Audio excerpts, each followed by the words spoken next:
In this project, you will learn how to draw a figure in motion.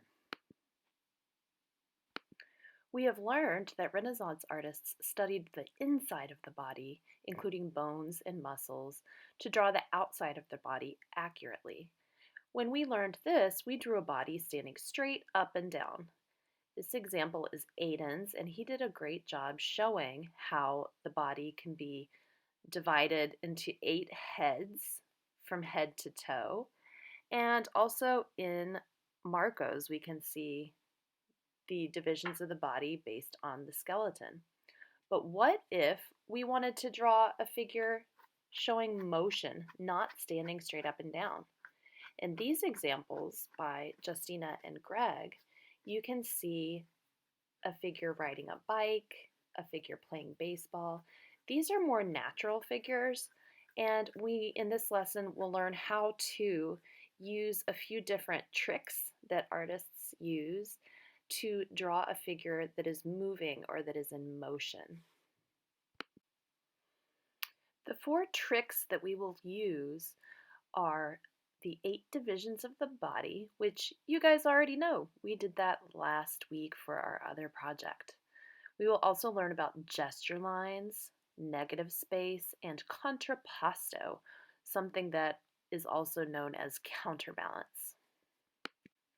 In review of the 8 divisions of the body, the human body is on average about 8 heads high. Each imaginary head would divide the body in a recognizable place. Last week we labeled these as chin, chest, navel, hips, 2 to the knees, and 2 to the floor. Thinking about those divisions as we draw and thinking about the skeleton underneath helps us get an accurate figure. A gesture line is a line that summarizes a pose. If you could draw one of these bodies with just using one line to summarize to someone what the body was doing, what would it look like? In the next images, you'll see a red line that I added to summarize the pose. The first one is a straight diagonal, the second one curves one way, and the third another way. There's no right or wrong answer for these gesture lines because it's a summary. It's just kind of thinking about if you had to draw it with one simple line. For practice, find some pictures in magazines and see if you can find a gesture line in each figure. Our third trick is called contrapposto. This is a technique that ancient Greek sculptors began showing and that Renaissance artists revived during the Renaissance that shows that the shoulders and the hips oftentimes tilt in opposite ways to balance the body. It's much more natural than seeing a body stand straight up and down at attention. When I'm showing you counterbalance, I want you to watch my shoulders and my hips. When we stand straight up and down like a soldier at attention, our shoulders and our hips are level. If there was a stick that went in one shoulder and came out this shoulder and in this hip and out this hip, those lines would be straight and they would be horizontal. They would be parallel to the ground and parallel to one another. If I start to shift my weight to stand in a relaxed way, then my shoulder goes up on this side and my hip goes up on this side. The same thing if I switch directions. This shoulder comes up and this hip comes up. So when we say counterbalance, we mean that our body naturally balances itself out so that we are not falling over to one side or falling over to the other side. It's a natural way of balance, and when we draw a figure that way, it helps us make it more accurate. Our fourth and final way to help us draw an accurate figure in motion is to use negative space or to look for imaginary shapes around the body that can be kind of like a checkpoint for us to make sure we're drawing things in the right spot. So look around the figure for empty spaces, draw those in, and then redraw them as you think about where the different parts of the body go. Negative space is the space around an object. In this image from a magazine, the model is the object, and around the model in certain places, we can see shapes.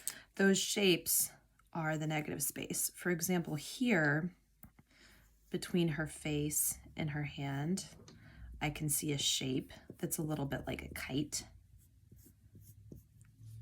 Down here under this arm, I see a shape that's a little bit like a house. These shapes can help us when we begin to draw the figure on a different page. I see a shape here. And even down here, we can imagine that there's a shape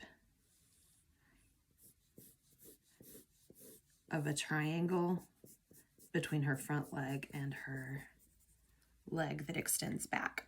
So as I start to draw these shapes, I will have an accurate figure. So for example, if I draw it here,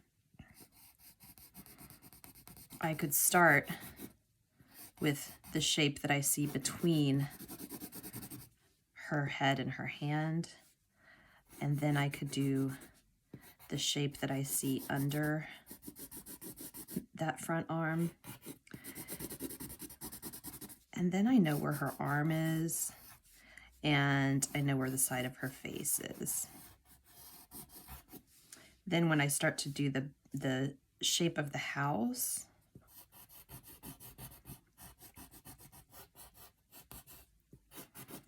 it shows me where her back arm goes.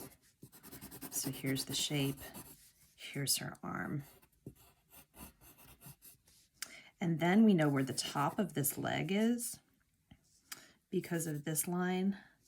And then we just think about that big triangle that we drew for the leg. And you're starting to see a shape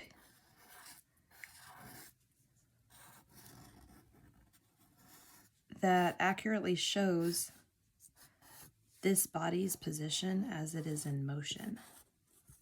So I haven't thought about the divisions of the body as much, but I'm still able to start to think about what this person's pose would look like. In this example, I did the same thing with gymnast Simone Biles here. So I have a shape here that I found, here under her hand and next to her leg, and then here underneath her back and next to her hip. So I drew those three shapes as I started to get her figure accurately drawn here next to the example. For this week's project, you're going to use those 4 tricks to draw a figure in motion. Find 2 magazine figures and draw their gesture lines with a Sharpie. Choose your favorite to draw on another paper. Use the gesture line and the divisions of the body to make it accurate. Make sure you draw it big enough. It can be larger than the magazine shapes. Find shapes in the negative space that you can compare and replicate. This will help check your work and check the accuracy. Then get creative. Change your figure's hair, clothing, background, and make the figure doing something unexpected or something completely different than what you see it doing in the magazine. Although your drawing is very important, your coloring can make your work much better, or it can also make it worse. So make sure that you color carefully with value, thinking about light and shadow. Blend different colors and color evenly. Once you're finished, check your work and make sure you've reached all of the goals. Is your figure proportional? Is it creative? Did you color carefully? And did you show that you understand these 4 tricks that we have learned this week? Don't forget to upload your work to Artsonia.